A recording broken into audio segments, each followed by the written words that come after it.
And welcome back to episode 6 of the Outback Hoops Experience, the first post-season podcast we've ever done, Frosty. Yeah, not a good post-season. That's yeah, I'm sure you were a bit devastated after the results of those finals. People could see your reaction on live stream. You didn't take it too badly, to be fair, because that's the last game the Heat have won all year, was the one we had to catch on live stream. Right. I sort of knew what was going to happen, especially with the injuries piling up, but you know.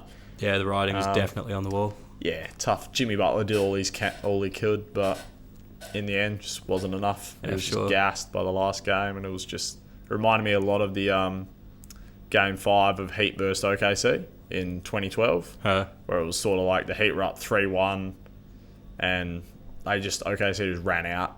Like it was just too strong. Like the Heat came out firing on all cylinders in 2012, and it was over by half time pretty much. Same sort of thing this year, but with the Lakers being the Heat of 2012. Yeah, the common factor, LeBron. Yeah. It'd be like that sometimes. Yeah, the man's bloody handful, let's be honest. Yeah. 17 years. Overall, do you reckon it was a good competitive series despite Goran being out, like the Bam not playing half the games, that sort of stuff? I predicted Lakers in 6 with a fully healthy roster, so I think we did pretty well, all things considering. Basically, the narrative by national media in America and everything was basically the narrative of LA versus Miami, and everyone's just going to go with LA. I think everyone was going over predicting sweeps, and it's like anyone who actually watched the Miami Heat play this year and in the bubble, know that they weren't going to go out that easily. Like, basically just your Skip Baylesses of the world, Shannon Sharps, all the people, Stephen A. Smith that are just going LeBron. Funny though, Stephen A. prior to the Miami Heat playing LeBron was quite complimentary of the Heat. As soon as he came up against an LA narrative, mate, they flipped real quick for. He is so inconsistent. The bright lights of La La Town, mate. Yeah, Stephen A. Smith's in La La Land these days. He's so inconsistent. I used to love him, but he's just that inconsistent and pushing narratives and shit these days. As a little side note there. But it was a good series. I enjoyed watching every game. Like, as much as some of them weren't competitive, I think most of them were, besides 2, which is the first game and the last game. The first game, the Lakers shot a franchise record, 15 threes in the postseason. I was like, well, they were the 21st best shooting team in the entire association. So I was like, I'm pretty happy with that loss. Like, you can live with it. If Kentavious Caldwell-Pope's going to hit 5 threes or something, and then you go, you just got to live with that as a coach. Go, look, Anthony Davis got off. We made the adjustments to a smaller lineup. Well, not really. We stuck with the same lineup, but we just made the effort to double and then rotate out of that every time Anthony Davis touched the ball on the low block. So we had some nice schemes and everything, but just without Bam for 2 games, then him coming back, he wasn't the same, didn't have the same touch under the rim. You could tell his neck he was struggling under neck and shoulder was still bothering him, but he still brings the switchability from 1 to 5 defensively, and your heart goes out to Goran Dragic. I don't know if you watch some of that footage of him the just footage trying to get up and down. He could go up and down, but as soon as he tried to go laterally, they just went, nah man, it's done for you, man. He tore his plantar fasciitis. You'd be like, look. Yeah, when you get that niggle in your arch of your feet, man, it froze you so much. You get that pain shooting through there. And it's he's tore it, and you're sort of mate, it's a 6 to 8 week recovery, and he's trying to come back within 1 week to play an NBA game. Yeah. You're like, mate, come on. Yeah, bloody oath. But you saw him tearing up on the side a bit, and then he tried to give it a go in the last game, but no, wasn't there. It was 1 for 10 from the field or something. I'm surprised he got off 10 shots in whatever time it was. But what were your I was just going to go back to your remarks about that game where the Lakers hit all those threes and contrast it, because I was telling you earlier, I was listening to Jared Dudley talking to Bill Simmons after they'd won and shit. And he was saying the Lakers' whole thing was stop Hero and Robinson shooting threes. That's what they were planning around. That's what their whole scheme was. Makes a bit of sense. They know if those 2 guys go off there in shit. So their whole game plan was their stop those 2 and let Jimmy beat Jimmy. Let Jimmy beat you? I guess no one expected Jimmy to play the way he did. I didn't expect Jimmy to put up a LeBron, a 40-point triple-double, another big boy a LeBron-esque stat line in the finals. Besides the last game where he sort of was just fatigued, he couldn't do much more. He was putting up 29, 10 and 9 or something, but then it ended up evening out at about 26, 25, and then like 8 and 8. Yeah. That's still incredible final series. But like, you're just like, oh, no one really expected him to put a LeBron James stat line up, like a final stat line. So yeah, he was the first person ever to out statistic LeBron in every statistic. in the finals game. That was elite. I loved it. Which is absolutely crazy. But no, that's interesting to hear Jared Dudley say that. I mean, it makes a lot of sense because they sort of feed off, like, the Heat are a 3-point shooting team, and then Hero and Robinson are the crux of it. The foundations of the 3-point shooting, especially like with Kendrick Nunn's role going down, Hero playing like 35 minutes and just thrust into a starting role, which he clearly wasn't ready for, like the ball handling duties and everything. He showed something doing it. He did all right, but he shot about 34% through the whole series. But like 20-year-old in his first NBA and that's finals, another comment like, Jared Dudley made as well, actually saying coming off that Eastern Conference Finals, he's a rookie, he had the series of his life, you'd expect his numbers to come back down to earth, was a comment Jared Dudley made as well.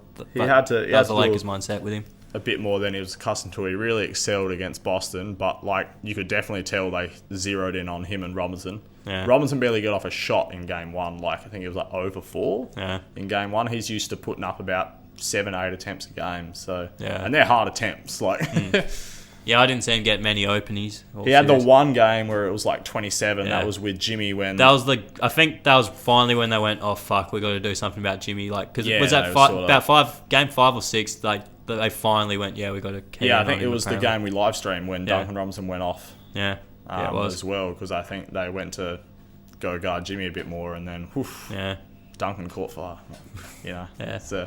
But it showed that's why the Lakers did what they did, because that's the game they won. Yeah, that's it, man. You can't do much about it. I think Goran Dragic would have helped a lot with that, because the offense runs stagnant a lot when the 3-point shooters aren't moving or they can't get open, because we run a lot of pick and rolls, handoffs that revolve around the floor spacing. Some similar sets to some Golden State sets like and that's stuff you guys Jeff Van Gundy made a lot of comments and a lot of things saying, it's very Golden State like the way they move, just off ball. You've got everyone running. You've got obviously Draymond to Bam comparisons there, high post, backdoor cuts, handoffs, pick and rolls, stuff like that. And it was but alas, I still hurt. We sort of alluded to it a little. Like, there's realistically, I'm sure we both agree LeBron's the Finals MVP. No ifs, ands, or buts. But I've seen some naysayers try and bring in Anthony Davis to the debate, or you could even make a Jimmy in a losing debate. But for me, it's always LeBron. I mean, look, if LeBron averaged 25 and 5, and Anthony averaged 20, then I would make a debate about Jimmy being the Finals MVP. But LeBron's numbers were equal, if not better. Yeah, they were better than Jimmy's, in the end. See the final figures. But I think if AD LeBron never really had a no-show game. I do agree that some of it came in the fourth quarter of blowout games where he was sort of just out there in the fourth quarter. Probably didn't need to be, but I mean, it's the NBA Finals. You don't not play LeBron James 30 to 35 minutes. Like, even that's why you rest him all that time in the regular season. That's why he spends $2 million a year on his personal well-being. You don't go, I think you'd be fine tonight, LeBron. He'd be like, man, I played 20 minutes in an NBA Finals game. This is my last one of the season. I don't know how many more I've got left in me. Like, let me play. Like, kind of thing. But I think if AD didn't have those no-show games, then it could have been a debate. But I think a lot of that has to credit the Heat. The scheme, because I think after game 1 when AD went off for 34 maybe, I can't remember, mid-30s. But crazy efficient shooting, like just dominating all facets of the game. The Spoelstra made an adjustment. He doubled him every time AD touched on the low block, and because we had Jay Crowder defending him, and that's not enough length. It's not. That's exactly that's exactly right. And then obviously they doubled him as soon as he touched the ball on the low block, forcing him, and the Heat really rely. They have very good defense after rotations, because all 5 guys help in the helper, help on the help. So as soon as that guy doubles, someone else slips, that guy covers 2 at the top, and then you're scrambling out of that onto shooters. And it's like, if the Lakers are going to shoot threes as well as they did in the series, you just got to live with that. Because that's what I mean. You would rather them be shooting late closeout threes instead of AD getting one-on-one against Jay Crowder. So I think that took him out of his rhythm a lot in game 2, and he sort of has those games where he goes... Yeah. He sort of... You can tell and foul trouble, I think, was... Yeah, he got a lot of foul trouble there. I completely forgot about that. But he's sort of... That mentality's not exactly there yet, where... Yeah, he doesn't have that... He's just Kobe like... killer type mentality. Yeah, but... You sort of know what I'm trying to say. Yeah. Like, he goes, I'll be okay. I'll just pass this one out. And it's like... If you're this dude, you need to get your buckets. Like, but... Like, even you could say the same thing about Jimmy to an extent. Jimmy pisses me off when he does that crap sometimes. When it's like, it's obvious the games we win is when you go off for numbers. I don't care if you're shooting 2 for 20. Like, if you're taking 20 shots, good. The fact is, aggressive opens up the other shit. That's what I mean. Part of what it's it is. When you need your star player to be aggressive to get your complementary guys to... I saw him drive in so many times, literally have a layup, and then just go... kick it out to a shooter, and then they have to kick it again, and then it's sort of like, yeah, we get a good look, but Jimmy, can you just lay the fucking ball up? Like, you might get fouled. You might put Anthony Davis in more foul trouble. Like, because they stopped playing Dwight Howard because he was just getting abused in small ball. Like, Jay Crowder was hitting open threes, and just, again, like how the Heat rotate out, Dwight Howard can't rotate out of a scramble like that. And they're the team, the Heat of the team you don't want to give up open looks to. Certainly. But I don't see why anyone's complaining about LeBron James, like who. I think it's more just the LeBron hater. LeBron haters, yeah. But yeah, I guess like now that the season's all wrapped up and stuff, and we've seen how the bubble went. Like, I was pretty impressed with the way they pulled it all off the bubble and executed it all. Like, even the early days where the food and stuff looked a bit iffy, like they dealt with it pretty quickly. He'll be right. He's not interfering with anything. I just realised I'd left the door open for the dog to come for a quick lap through here. You can probably hear him prancing around. What a majestic creature. Absolutely. And he's off. But yeah, what were your thoughts on the bubble? I mean, it was obviously a success, especially considering how you're seeing all the sports around the world today. Like, how many positive tests in soccer have I seen pop up on my Bleacher Report? I mean, I don't know shit all about soccer, but like positive tests everywhere. NFL is getting a lot of positive tests.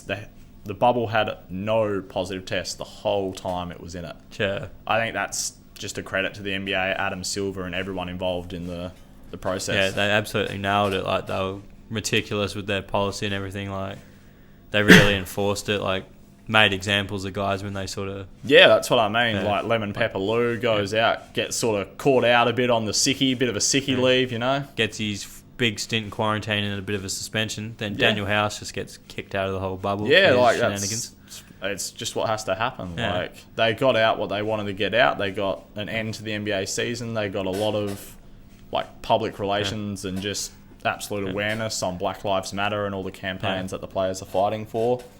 Voting and everything they got out, everything they wanted to do. I'm sure they would have raised a lot of money for Black Lives Matter. I'm not sure what exact percentages are going into it, or if the NBA is putting anything in. I don't know, because obviously they're at a loss due to COVID as well, but I'm sure that was part of the deal where they had to give some percentage to... Well, yeah, especially once the incident in Milwaukee happened and the Bucks... the protest? The protest. The players were in the conference room, guys like Iggy and Chris Paul were pivotal in getting everything. Pivotal. Even Udonis Haslem was a big voice in that one. Yeah. Unsurprisingly. But I would say they wanted the owners to take some action, because there was a lot of talk we'll do this, we'll do that, but nothing was actually being done. Yeah. And then as soon as you alluded to the Milwaukee shooting, then they just went, nah, this is we need something in action right now. And give us something formal. Yeah. I heard. Oh yeah, again it was Jared Dudley, because he was sort of teammates with LeBron, another older guy on the team, so he's converses with LeBron semi-regularly. He was saying guys like LeBron, Chris Paul, and Iggy and stuff, they had Barack Obama who finally convinced them to keep playing. Yeah, I saw Barack was talking to... Yeah, because Barack was sort of saying, this is what you got to get them to do. He gave them the path to sort of mediate with the owners and stuff and sort of come up with an actual quantifiable plan sort of thing. Yeah, if anyone was going to do it, he'd be the perfect man to sort of bridge the world between the political and the sports. Exactly. That's why once he was talking to the NBA guys, they felt a lot more comfortable about what they were doing. Like the advice he gave them really gave them that resolve, I think. Yeah, because I mean, again, like you said, like he's literally the perfect example. I mean, he's a black man, so they obviously trust him. But also in the like, not just black, he's culturally loves basketball. Yeah, that's what I mean. So it's like, as much as NBA players want to go, oh, we need this, like they probably don't exactly know what they want, what they need, and everything. Whereas Barack's been there, he knows exactly what needs to be done from a political standpoint and stuff. So them talking, he knows practically what kind of policies. Like the NBA player, he's just like the intermediary business kind of part of it. So it's like the NBA players can put their ideas to him. He can change it to a political sort of thing, which he can communicate politically to governors and obviously everyone else. Yeah, even the owners and stuff. He'll sort of been a bit of a middleman, saying like, bring in such and such policy, like voting, that sort of stuff. Yeah, I don't know too much about the political landscape, but like me and you, like we're just trying to sort of explain it here. Couple Aussie cobbers just giving it our spin. But like, just a quick, like, even though we've just said that, do you reckon like there was the argument before they started the bubble? Don't do it. We don't need to like play basketball and all this shit's going on. Do you think they've sort of vindicated playing with the results of everything? They've vindicated sort of that. Like, I mean, they got more exposure playing basketball. They could voice their opinions more playing than they would have, obviously, just without basketball. I think a lot more people are watching basketball than they would be if it was just sort of them voicing on social media. Like Kyrie just going on rants on his Instagram. Yeah, just stuff like that. Like, I think in terms of the platform that they had doing it, they got to, like I said, they got to resolve. So it's like the NBA season, there wouldn't be any people talking about, this would have happened, this would have happened. Like Michael Jordan 8-peat that they like to talk about. Like, there's a lot of what ifs for Michael Jordan's career, not many for LeBron. Yeah, it's always the way. Yeah. But I would deem it a great success, like an absolute 10 out of 10. Like the fact there was no positive tests, everything that happened resulted in the NBA season, the voice for the players. The amount of money that they made as well, I'm sure, was a significant... Probably mitigated a lot of the losses. Yeah, like a loss. I don't think the salary cap's going to take as big a hit next year, I think, due to this. Hopefully not. I hope not. Yeah. I was going to say, finally, with the bubble, like, basketball-wise, like, it was good brand of like, I'd say some of the best NBA basketball. Like, even hearing the players internally talk about the quality of the games, they're just like... Yeah. It's so good. Like, you can hear the bench calling like schemes and shit. Like, everyone can hear everyone communicating. Like, and the fact they're just in that routine of like day off play, like in the hotel. Like, I mean, sounds like they were able to get in a really good routine and just be consistent. Yeah, exactly. There was a lot of people like saying, "Oh, it's not the same without the fans. Not this, it's not that." But in the end, you still have to go out there, play 48 minutes against the best teams in the world, regardless of who's there. You're still 5v5 on the court. You got your benches, you got your coaches. It's still the same process. Yeah.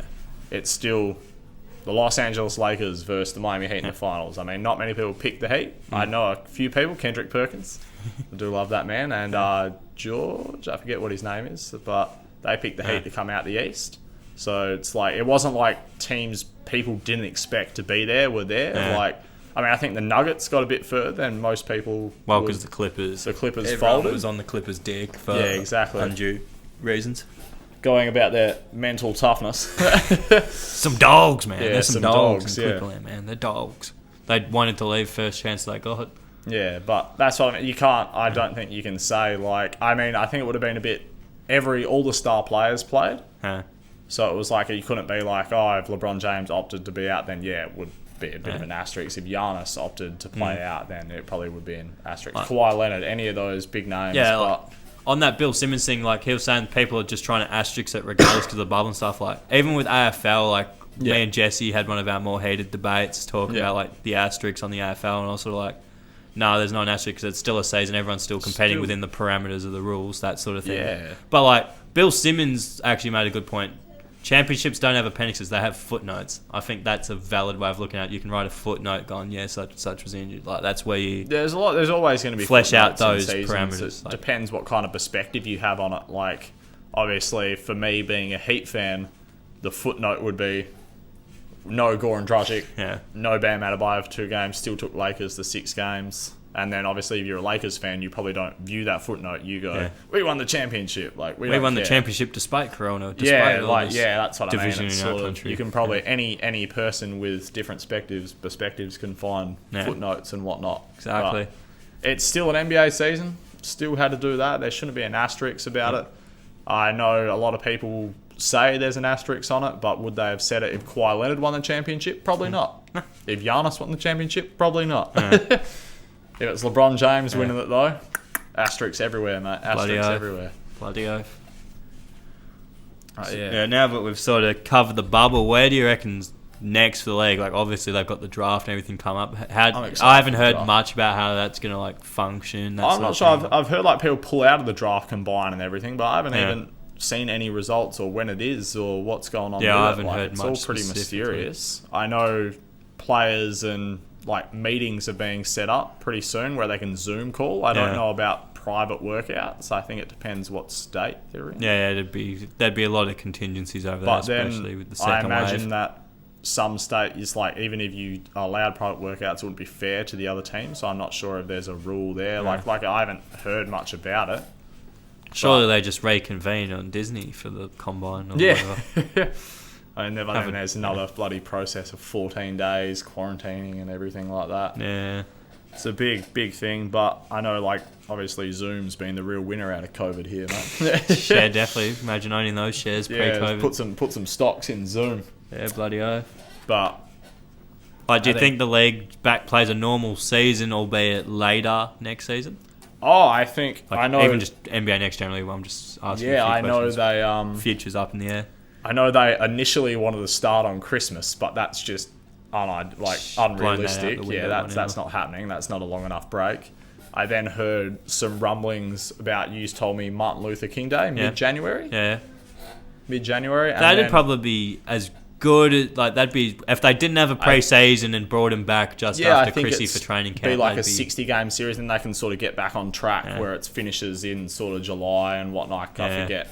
I don't know how exactly. No one knows how they're going to form. Model the lockout season, even though that was sort of like somewhat similar to that, but be prepared to stretch it out a bit more, because with that lockout season, I know they're doing a lot of 4 and 5s. That sort of stuff. There was a couple of 4 and 5s and whatnot. Every team had a triple back-to-back, I believe. Back-to-back. In the lockout season. But I think then the other date is March. I've heard March as well, but then I don't know how long. Maybe they'll go into March to then a start on Christmas Day for the next season. Then it might get back to normal scheduling. Like, I don't know. Yeah. I think the NBA is going to be feeling the effects of this for a long time. Money-wise, salary cap, start times, finish times, all that kind of thing for at least 2 years. Especially over there where they've got COVID under a lot less control than, like, for example, AFL. Like, even last night, Justin Longmuir was saying he's expecting AFL next year to have an element of hubs to it. And that's in Australia, where we're one of the best countries in the world at managing it. Look, we're in WA. We can go out to nightclubs. Like, we got no problem. We've had zero communications of the disease instead of people, like, travelling, coming back home kind of thing. Exactly, yeah. So even with our comfortable circumstances here, we're still probably going to be having an element of hubbing and stuff in our professional sporting league. So America is going to be a lot more harder to plan, especially bigger figures, bigger numbers of people. America always shoot the shot more. Let's be honest. They will stretch the limitations of it, let's be honest. I think Australia are a bit more conservative, and that's worked for us. But, the Americans, especially with the election coming up. Exactly. That's going to be pretty unpredictable to fall back from that. But I hear, what is it? For the first time... What was I going to say? Like, free agency will be after the draft? No, free agency is usually before. No, but that's what I mean. Sorry. So no, it's usually after, sorry. It's usually after. I think I've heard that they might... Because the draft's usually late June, and then free agency is 1 July, normally. Okay, so I think I've heard rumours that... I forget what it was. So free agency before the draft? Before the draft. So I think that could... I think the NFL does that. Yeah. And it's sort of... So then you can sort of go into the draft with exactly what you need after what you've signed and everything. Yeah. So that could be interesting. I'm not sure if that's what they're going to do, but I think the 2 week... Is it a 2 week period? What, free agency? Yeah, it's usually period. 2 weeks trade, free agency period, see what goes down. Then you can sort of go into the draft with your roster set and you know sort of this. So, and there'll probably be more draft night trades, I imagine. One logistical interesting thing I've just thought of that is... if you had a high draft pick and cap space, you could spend the cap space, then go over the cap, taking your high draft pick. I think that's possibly a way of flaunting it. I don't think... surely they'd have caveats to cover for that. But yeah, that matters too much because I feel like first-round picks are sort of locked into that money. You can go over the cap regardless. Yeah, I guess.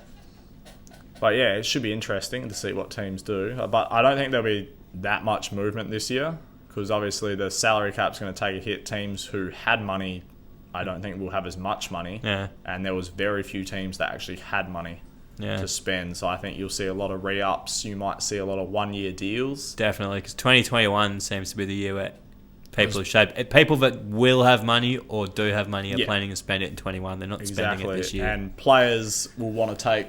sort of players of upper echelon, I think, will want to take 1 year deals because obviously the max contract is a percentage of the salary cap. So you don't want to sign this long term deal when the salary cap's quite low because you won't make as much money long term as if you were to sign a sort of 1 year and then sort of next year when it comes back to get the full bag kind of thing.